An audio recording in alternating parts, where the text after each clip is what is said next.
So, hello everyone, welcome to our channel JMD digital classes. आज हम लोग बात करने वाले हैं एक मोस्ट इम्पॉर्टेंट टॉपिक पर्सनालिटी के बारे में। देखिए सुपर टेट एग्ज़ाम में पर्सनालिटी से एक से दो क्वेश्चन अक्सर पूछ ही देता है। तो आज हम लोग पर्सनालिटी के बारे में करते हैं बातें। देखिए सबसे पहले हम इसके कुछ पॉइंट्स डिस्कस करेंगे, जैसे व्यक्तित्व और उसकी उत्पत्ति के बारे में।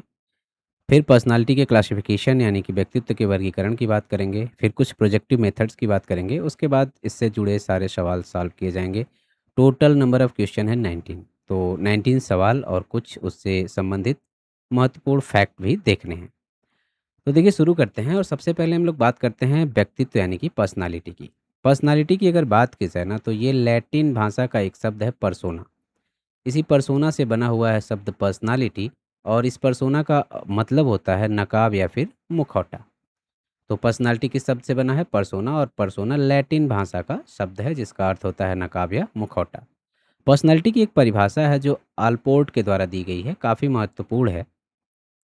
परिभाषा ये है कि व्यक्तित्व व्यक्ति के भीतर उन मनोशारीरिक गुणों का गत्यात्मक संगठन है जो वातावरण के साथ उसका अद्वितीय समायोजन निर्धारित करते हैं।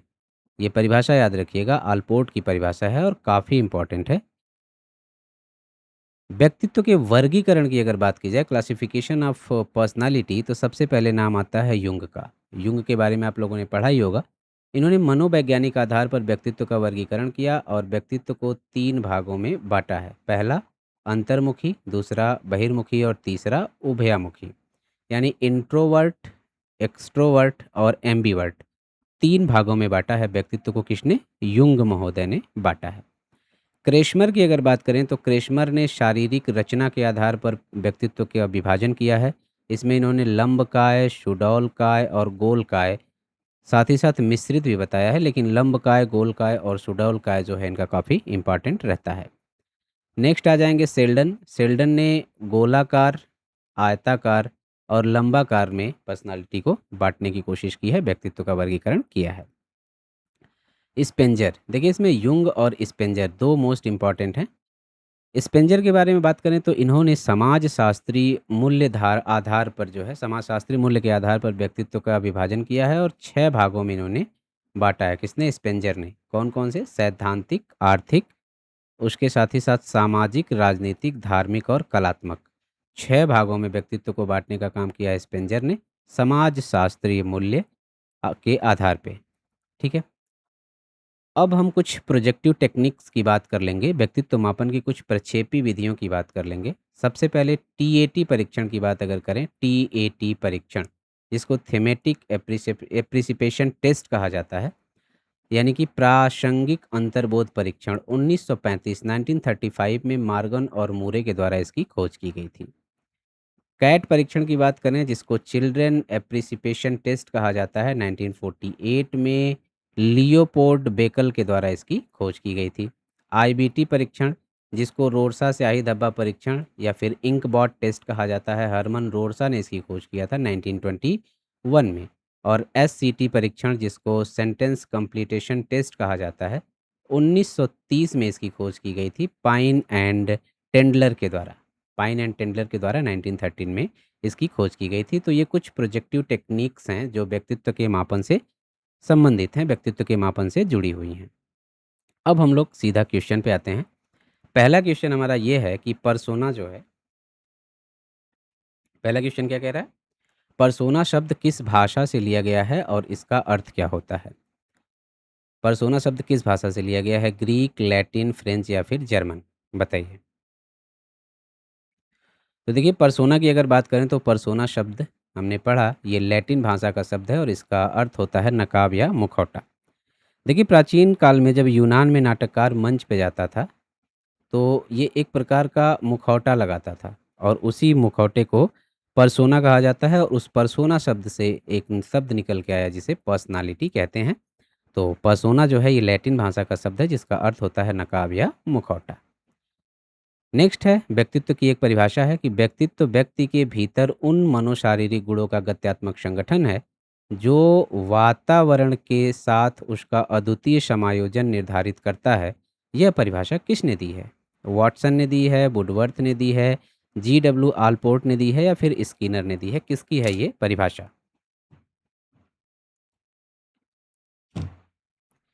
तो देखिए, ये परिभाषा जो दी गई है किसके द्वारा दी गई है? जी.डब्ल्यू. आलपोर्ट के द्वारा दी गई है। ठीक है? आगे बढ़ते हैं। अगला सवाल है, व्यक्तित्व के संदर्भ में आदतों का समूह ही व्यक्तित्व है, यह कथन किसका है? आदतों का समूह ही व्यक्तित्व है, यह कथन किसका है? वॉटसन का है, फ्रायड का है, जेम्स का है या फिर थॉर्नडाइक का है? तो आदतों का समूह ही व्यक्तित्व है, ये कथन है आपका जे.बी. वॉटसन का। जे.बी. वॉटसन ने कहा था, आदतों का जो समूह है वही व्यक्तित्व है। और जे.बी. वॉटसन के बारे में बात करें तो ये व्यवहारवादी मनोवैज्ञानिक थे। मनोवैज्ञानिक आधार पर व्यक्तित्व को अंतर्मुखी, बहिर्मुखी और उभयामुखी, यानी कि इंट्रोवर्ट, एक्सट्रोवर्ट और एम्बीवर्ट में किसने बांटा था? क्रेशमर ने, युंग ने या फिर स्प्रेंजर ने या सेल्डन ने? किसने बांटा था? इसको आपको बताना है। तो इसका राइट आंसर हो जाएगा option number B, Carl Jung ने बांटा था 3 भागों में, अंतर्मुखी, बहिर्मुखी और उभयामुखी। नेक्स्ट है, शारीरिक रचना के आधार पर व्यक्तित्व को गोलकाय, सुडौलकाय, लंबकाय में किसने वर्गीकृत किया था? शारीरिक रचना के अनुसार क्रेसमर ने, शेल्डन ने, टर्मन ने या फिर कैनन ने? बताइए। तो इसका राइट आंसर हो जाएगा ऑप्शन नंबर ए, अर्नेस्ट क्रेसमर ने सुडौल काय, गोल काय और लंब काय यानी कि शारीरिक रचना के आधार पर व्यक्तित्व का वर्गीकरण किया था। नेक्स्ट है आपका, अंतःस्रावी ग्रंथि के आधार पर व्यक्तित्व के विभिन्न प्रकारों की चर्चा किसने की थी? अंतःस्रावी ग्रंथि यानी कि इंडोक्रोनिक ग्लैंड के आधार पर व्यक्तित्व के प्रकारों की चर्चा किसने की थी? एडलर ने किया था, कैटल ने किया था, कैनन ने किया था या वुंड ने किया था? तो इसका राइट आंसर क्या होगा? इसका राइट आंसर होगा option number C, Walter Cannon ने अंतःस्रावी ग्रंथि के आधार पर व्यक्तित्व का वर्गीकरण किया था। नेक्स्ट है आपका, समाजशास्त्री दृष्टिकोण या मूल्यों के आधार पर व्यक्तित्व का वर्गीकरण किसने किया था? समाजशास्त्री दृष्टिकोण या मूल्यों के आधार पर व्यक्तित्व का वर्गीकरण किसने किया? होलिंगवर्थ ने किया था, एडवर्ड स्प्रेंजर ने किया था, जॉन डीवी या फिर रूसो? तो ये हो जाएंगे, इसके राइट आंसर हो जाएगा ऑप्शन नंबर बी, एडवर्ड स्पेंजर के द्वारा किया गया था समाजशास्त्री दृष्टिकोण या मूल्यों के आधार पर व्यक्तित्व का वर्गीकरण। शेल्डन की बात करें तो शेल्डन ने शारीरिक गठन के आधार पर व्यक्तित्व को 3 भागों में बांटा है। वो कौन कौन से हैं? अंतर्मुखी, बहिर्मुखी, उभयमुखी, सैद्धांतिक, आर्थिक, राजनैतिक, गोलाकार, आयताकार, लंबाकार या फिर पिकनिक, एस्थेटिक, एनेस्थेटिक? तो इसका राइट आंसर हो जाएगा ऑप्शन नंबर सी, गोलाकार, आयताकार और लंबाकार। नेक्स्ट क्वेश्चन है आपका, प्रासंगिक अंतर्बोध परीक्षण जिसको टीएटी कहते हैं, थीमेटिक एप्रिसिएशन टेस्ट, इसका निर्माण किसके द्वारा किया गया था? मार्गन एंड मूरे के द्वारा, हरमन रोसा के द्वारा, लियोपोल्ड बेकल के द्वारा या फिर रेमंड कैटल के द्वारा? टीएटी परीक्षण किसके द्वारा इसका जो है निर्माण किया गया था, या टीएटी परीक्षण की खोज किसके द्वारा की गई थी? तो इसका राइट आंसर हो जाएगा option number A, Morgan and Moore ने किया था। कब किया था? 1935 में, 1935 में टीएटी परीक्षण की खोज की गई थी मार्गन एंड मूरे के द्वारा। टीएटी परीक्षण में कुल कार्डों की संख्या कितनी होती है? जो टीएटी परीक्षण है इसमें कार्डों की कुल संख्या कितनी होती है? 10, 20, 30 या फिर 31? तो देखिए, टीएटी परीक्षण की अगर बात करें तो इसमें कार्डों की कुल संख्या होती है 31, 31 कार्ड होते हैं। और इसमें होता क्या है, 10 पुरुषों के लिए, 10 महिलाओं के लिए, 10 दोनों के लिए और 1 कार्ड सादा होता है। मतलब ये हमें याद रखना है कि इसमें जो ब्लैंक होता है वो 1 कार्ड होता है। 1 कार्ड जो है सादा होता है और टोटल कार्डों की संख्या होती है 31 यानी कि 31।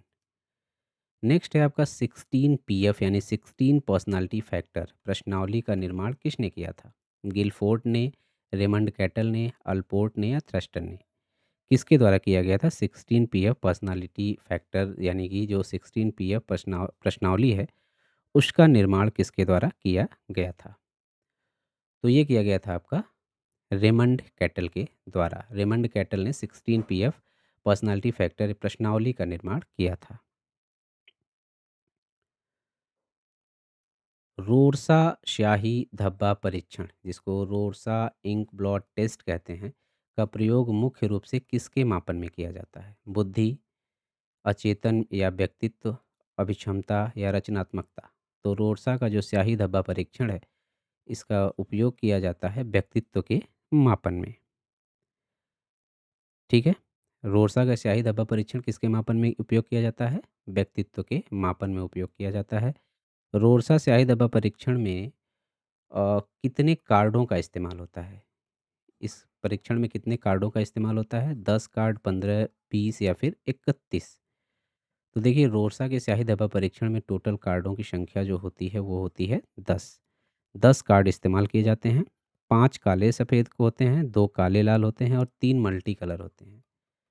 5 ब्लैक एंड वाइट, काले प्लस सफ़ेद, और 5 जो है ये होते हैं आपके ब्लैक एंड रेड, काले और लाल, और उसके बाद बचा 2 होते हैं काले और लाल, और 1 होता है आपका मल्टी कलर।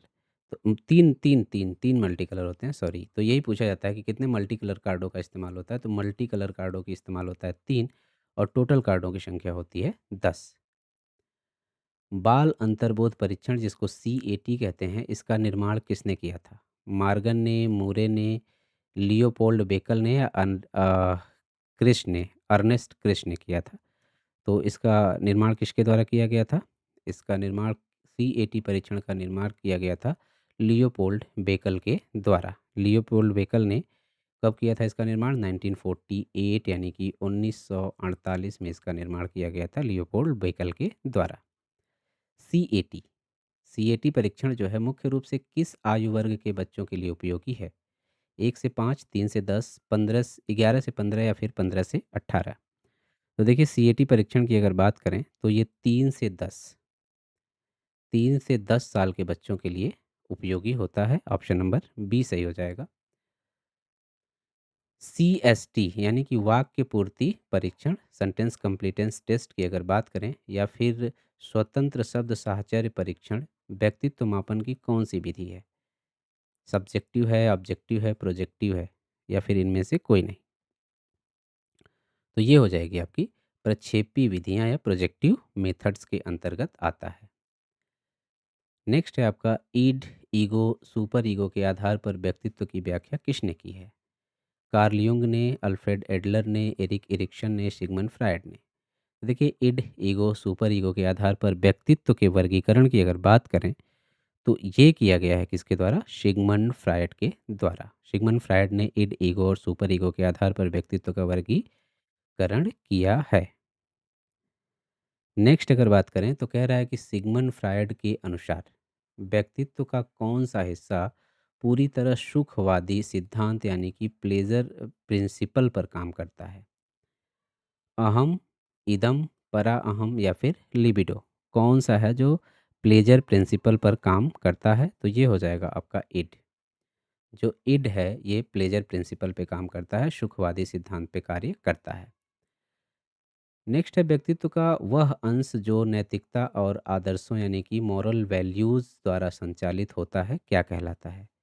मॉरल वैल्यूज़ के द्वारा कौन सा संचालित होता है? इड, ईगो, सुपर ईगो या फिर इडिपस? कौन सा होता है जो मोरल वैल्यू के हिसाब से संचालित होता है? तो ये हो जाएगा ऑप्शन नंबर सी, परा अहम यानी कि सुपर ईगो। तो ये व्यक्तित्व की हो गई पूरी बात। व्यक्तित्व से टोटल 19 सवाल हमने देख लिया। व्यक्तित्व का परिभाषा, उसकी उत्पत्ति और उसके प्रोजेक्टिव मेथड्स के बारे में बात कर ली। तो आई थिंक ये हो गया एक टॉपिक हमारा पूरा कंप्लीट, व्यक्तित्व। अब नेक्स्ट वीडियो में मिलते हैं अगले टॉपिक के साथ। तब तक के लिए थैंक यू।